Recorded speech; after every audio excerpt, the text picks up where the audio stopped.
patrons, this is Megan and I am back today with my very first page that I am making for you in my mixed media series for Patreon. So first you can see here I started out with some gesso. I believe this was clear gesso. The reason why I decided to use clear gesso was because it has a little bit more grit than just the regular gesso, and also I wasn't really sure what I wanted to do. I just knew I wanted there to be a little bit extra something. So then once it dried, I decided to pull out this Heidi Swap texture paste in black. And I am just using a regular old paintbrush, and I am just doing big paint strokes up and down the paper. This page turns out to be really, really simple and so easy. I challenge you to pull out some gesso, some mixed media paper. If you feel like using mixed media paper, you could just use regular cardstock. The gesso will help that hold up.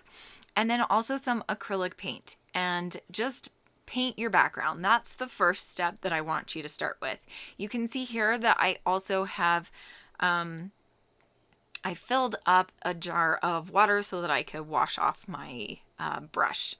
So I came back and the background is dry. I did set it aside for a couple hours so that it would dry a little more.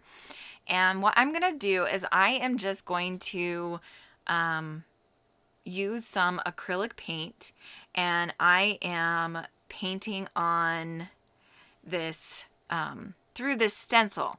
But you can see I had a little bit of a problem.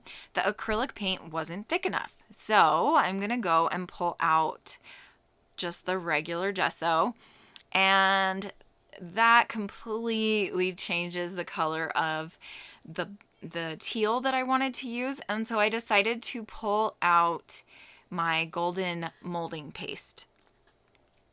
And this works out so much better. I just add a bunch of the acrylic paint to it, and this works out great. So if you are wanting to use acrylic paint, I would suggest putting it with something that is thick, because it's going to seep through the stencil if you use it with a stencil.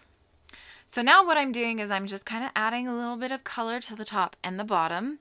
At this point, I'm just kind of playing and having fun. So I'm going to use up the rest of this molding paste that I had in another notebook. I don't know if you guys do this when you do mixed media, or if you're new to mixed media. This is kind of something nice to do.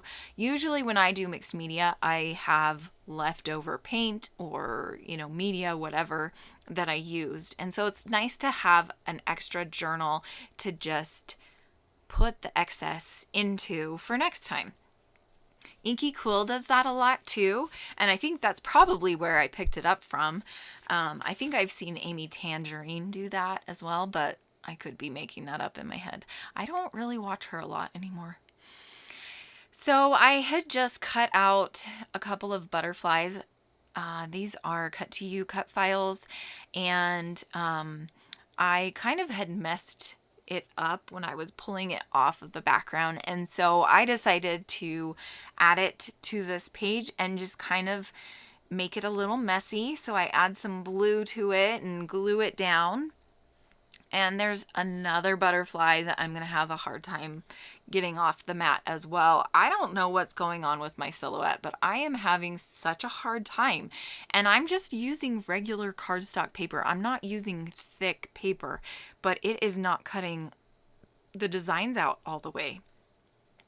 And whenever I open my software, it's supposed to be telling me if there's an update. So I need to just go online and see if there's an update. And just manually update it. So I'm going to glue down this butterfly up here, and then I believe that is it. I am done with this page. I am going to show you the photos at the end, and they are going to look different. I decided to put an uplifting quote in this book. I looked on Pinterest for quotes about hope, and I just really, really liked the one that I picked out. And of course, I don't have my notebook in front of me, so I can't read it to you. But I hope you enjoyed this process. I am going to try to get one more layout or TN page done for you this month. So keep your eye out for that, and I will see you guys later. Bye.